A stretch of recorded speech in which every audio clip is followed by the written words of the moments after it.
Astaghfirullah. Bismillahirrahmanirrahim. Assalamualaikum warahmatullahi wabarakatuh. Alhamdulillah wassalatu wassalamu ala Rasulillah wa ala alihi wa sahbihi wa mawalah wa la hawla wa la quwata illa billahi wa ba'du. Qala Allahu azza wa jal, ya ayyuhalladzina amanu taqullaha haqqa tuqatih wa la tamutunna illa wa antum muslimun. Wa qala sallallahu alaihi wasallam, man salaka tariqan yaltamisu fihi ilma sahhalallahu bihi tariqan ilal jannah. Ma'asyiral muslimin yang dimuliakan Allah Subhanahu wa taala. Alhamdulillah, di siang hari ini Allah Subhanahu wa taala masih memberikan waktu kepada kita sehingga kita bisa bermajlis ilmu di siang hari ini. Dan tak lupa salawat dan salam kita haturkan kepada baginda Nabi besar Muhammad sallallahu alaihi wa ala alihi wasallam. Ma'asyiral muslimin yang dimuliakan Allah Subhanahu wa taala, pembahasan di siang hari ini kita akan membahas 5 perkara dari makhluk-makhluk yang Allah ciptakan di sorga, kemudian Allah turunkan ke dunia. Apa saja makhluk-makhluk itu? Ma'asyiral muslimin yang dimuliakan Allah Subhanahu wa taala, kita tahu bahwa surga adalah darun a'addallahu lil muttaqin, sebuah tempat yang Allah peruntukkan bagi orang-orang yang bertakwa. Dan Allah Subhanahu wa taala ketika menggambarkan surga, Allah berfirman, wa basyiril ladzina amanu wa amilus salihati anna lahumul jannah tajri min tahtihal anhar kullama ruziku minha min thamaratir rizqan qalu hadzal ladzi ruzikna min qablu wa utubihi mutasyabiha. Dan berilah kabar gembira kepada orang-orang yang beriman dan juga beramal saleh, bahwa kelak bagi mereka akan disediakan sorga-sorga yang mengalir di bawahnya sungai-sungai. Setiap kali mereka diberikan rizki dari buah-buahan, maka mereka mengatakan, inilah rizki yang telah kami rasakan ketika di dunia. Dan mereka diberikan buah-buahan itu yang mirip rupanya. Artinya ada buah-buahan di dunia yang kemudian ada di sorga, sehingga orang-orang yang di sorga itu akan mengenang makanan-makanan yang pernah dimakan di dunia. Tapi tentu, kata Abdullah ibn Abbas radhiyallahu anhuma, persamaan nama dunia dan sorga itu hanya pada nama saja, bukan pada hakikat. Di dunia ada kurma, di sorga ada kurma. Di dunia ada pisang, di sorga ada pisang. Hanya nama saja, tapi hakikatnya ma la ainun ra'at wa la udhunun sami'at wa la khatara ala qalbi bashar. Kenikmatan sorga itu tidak bisa dilihat mata, didengar telinga, apalagi terlintas dalam pikiran kita pun tidak bisa, saking nikmatnya. Nah, di sana Nabi SAW menyebutkan ada beberapa makhluk sorga yang Allah Subhanahu wa taala turunkan ke bumi dan kita bisa saksikan makhluk itu. Apa saja? Ma'asyiral muslimin yang dimuliakan Allah Subhanahu wa taala, yang pertama disebutkan dalam hadis yang dikeluarkan dari Imam Al-Bukhari dan juga Imam Muslim dari Anas bin Malik radhiyallahu an, qala Rasulullah sallallahu alaihi wasallam, rufi'at li as-sidratu fa idza arba'atu anharin nahrani zahirani wa nahrani batinan. Fa amma zahiran fan nil wal furat wa amma al batinan fa nahrani fil jannah. Kata Nabi sallallahu alaihi wasallam, ketika diperlihatkan kepadaku atau ketika aku diangkat ke Sidratil Muntaha, maka tiba-tiba aku diperlihatkan 4 sungai, yang 2 sungai yang tampak dan yang 2-nya lagi tidak tampak. Adapun yang tampak adalah sungai Nil, ini yang pertama, dan yang kedua sungai Furat ataupun Efrat. Adapun 2 sungai yang batin yang tidak tampak adalah 2 sungai yang ada di surga. Ma'asyiral muslimin yang dimuliakan Allah Azza wa Jalla, dalam hadis Muslim ada tambahan, wal furat wan nail kullun min anharil jannah. Dan sungai Efrat juga, sungai Nil, sungai Efrat yang ada di Irak dan sungai Nil yang ada di Mesir, semuanya termasuk dari sungai-sungai surga. Disebutkan oleh para ulama bahwa yang dimaksud sungai Nil dan Efrat ini adalah sungai-sungai surga.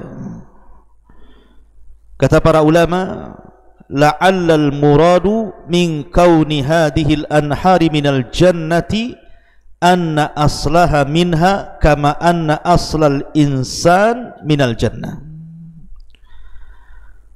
Bahwa boleh jadi maksud Nabi sallallahu alaihi wasallam keberadaan sungai-sungai surga yang kemudian ke bumi ini, maksudnya asalnya dari surga. Sama dengan manusia juga asalnya dari surga. Adam alaihi salatu wassalam pernah hidup di surga. Allah subhanahu wa ta'ala berfirman, uskun anta wa zawjukal jannah. Masuklah engkau wahai Adam dan juga bawa pasanganmu Hawa ke dalam surga. Maka Adam pernah menetap di surga dan merasakan kenikmatan yang luar biasa, tetapi karena dosa yang dilakukannya, Adam alaihi salatu wassalam akhirnya kemudian dikeluarkan dari surga. Ukhruj minha, dalam ayat Allah mengatakan dalam surah Al-Baqarah, Allah subhanahu wa ta'ala berfirman tentang masalah Adam dan Hawa yang dikeluarkan dari surga.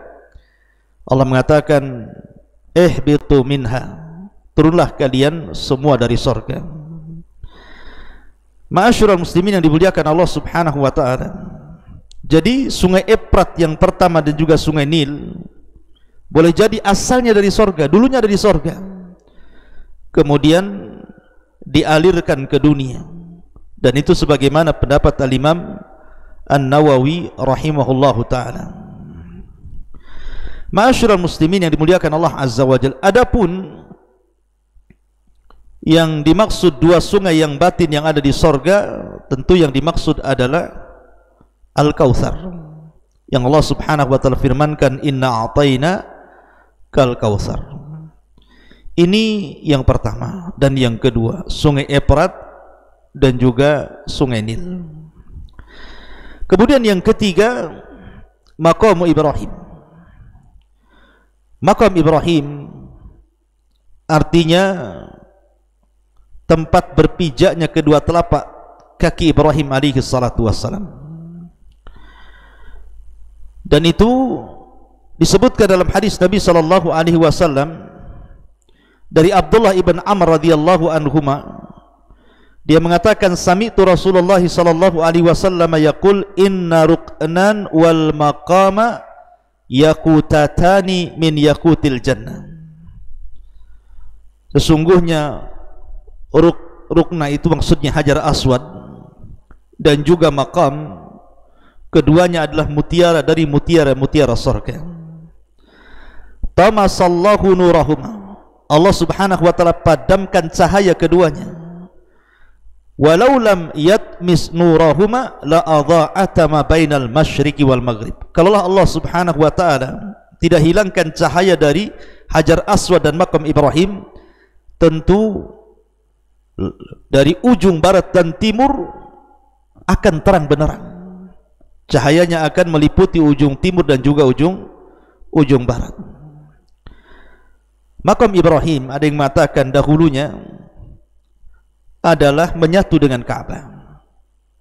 Dan subhanallah, di masa jahiliyah ketika orang-orang menyembah berhala dan berhala ditengger-tenggerkan di sekitar Ka'bah, Allah takdirkan tidak ada satupun orang-orang jahiliyah yang menyembah makam Ibrahim. Padahal makam Ibrahim itu ada melekat di Ka'bah. Tentu ini ada hikmah, karena kalau seandainya makam Ibrahim sempat disembah oleh orang-orang jahiliyah, kemudian sekarang jadikan sunnah tawaf orang solat di belakang makam Ibrahim, tentu orang-orang akan mengatakan, lihat, Islam persis dengan jahiliyah menyembah berhala. Tapi Allah sucikan benda itu sehingga tidak ada orang-orang jahiliyah yang menyembah makam Ibrahim. Mereka hanya menyembah berhala yang bertengger di sekitarnya saja. Dan di zaman ketika Umar bin Khattab radhiyallahu an tawaf bersama Nabi SAW, maka Umar bin Khattab kemudian meminta kepada Rasul, bagaimana kalau seandainya makam Ibrahim kita geser saja sedikit dari Ka'bah dan kita jadikan tempat solat bagi orang-orang yang tawaf. Akhirnya kemudian ucapan Umar bin Khattab radhiyallahu an menurunkan wahyu, wattakhidhu min maqami Ibrahim musalla, sehingga makam Ibrahim itu menjadi tempat salat sunnah di belakangnya bagi orang-orang yang melaksanakan tawaf di Ka'bah. Lah makam Ibrahim maksudnya mutiara yang terdapat pijakan kaki Nabiullah Ibrahim alaihi salatu wassalam itu asalnya dari surga. Kemudian juga yang keempat, Al-Hajarul Aswad. Nabi SAW bersabda dalam hadis Abdullah bin Abbas radhiyallahu anhuma, kata Nabi SAW, nazal al-hajarul aswadu minal jannah wa huwa ashaddu bayadan minal labani fasawadathu khataya bani Adam. Allah Subhanahu wa taala menurunkan hajar aswad dari sorga. Dulunya hajar aswad ini jauh lebih putih warnanya dibandingkan susu, tapi menjadi hitam karena dosa Bani Adam. Abdullah bin Amr radhiyallahu an mengatakan, Al-hajarul aswadu min hijaratil jannah. Sesungguhnya hajar aswad itu adalah batu dari batu-batu surga. Dari sini menunjukkan bahwa hajar aswad itu dari surga asalnya. Dulunya berwarna putih tetapi menjadi hitam karena dosa yang dilakukan oleh Bani Adam, terutama kesyirikan di zaman jahiliyah kala itu. Ma'asyiral muslimin yang dimuliakan Allah Subhanahu wa taala. Kemudian juga di antara makhluk yang dulunya di surga adalah tamar, kurma ajwa. Dan itu disebutkan dalam hadis kata Nabi sallallahu alaihi wasallam, man tusbihu bi sab'i tamaratin lan yusibahu hasadun wala sihrun. Wa fi riwayatin al-ajwatu minal jannati wa fiha shifaa'un minas sammi. Wa fiha shifaa'un minas summi. Barang siapa yang di pagi hari seseorang memakan 7 butir daripada kurma ajwa, maka tidak akan tertimpa padanya hasad dan juga sihir. Dalam riwayat, ajwa itu dari sorga, padanya terdapat obat dari racun. Ini di antara 5 perkara yang disebutkan oleh para ulama tentang makhluk-makhluk sorga yang ada di bumi. Pertama sungai Efrat, yang kedua sungai Nil, yang ketiga makam Ibrahim, yang keempat hajar aswad, dan yang kelima korma ajwa. Ada yang mengatakan bahwa tongkat Nabi Musa juga dari sorga. Kemudian juga Raudhatus Syarifah, tempat di mana seseorang berdoa di situ sangat mustajab, antara raudhah dan juga pintu masuk kamar Nabi sallallahu alaihi wasallam.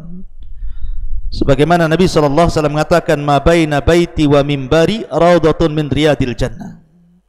antara rumahku dan juga mimbarku terdapat taman dari taman-taman surga. Di sini terdapat perkara yang disebutkan oleh Ikrimah dari Abdullah bin Abbas radhiyallahu anhuma. Salah satu asya nazalat ma'al Adam. 3 perkara turun bersama Nabi Adam. Ketika Adam turun dari sorga ke bumi, maka turun 3 perkara bersama Adam. Kemudian disebutkan Al-Hajarul Aswad. Yang pertama Hajar Aswad, yang kedua Asa Musa, tongkatnya Nabi Musa yang panjangnya 10 hasta sebagaimana tingginya Nabi Musa. Kemudian Al-Hadid. Ma'asyiral muslimin yang dimuliakan Allah Azza wa Jalla, tapi riwayat ini tidak ada ulama yang kemudian mensahihkannya wallahu a'lam, sehingga kita berpegang kepada hadis yang sudah jelas-jelas sahih. Di antara makhluk-makhluk Allah Subhanahu wa taala yang Allah turunkan ke bumi, di antaranya Sungai Efrat dan juga Sungai Nil berdasarkan hadis Bukhari dan Muslim. Kemudian juga makam Ibrahim, kemudian Hajar Aswad, kemudian kurma Al-Ajwa, adapun asa Nabi, tongkat Nabi Musa dan yang lainnya wallahu a'lam masih diperbincangkan riwayatnya oleh para ulama. Subhanallah bihamdika asyhadu an la ilaha illa anta astaghfiruka wa atubu ilaik. Allahu ta'ala alam. Assalamualaikum warahmatullahi wabarakatuh.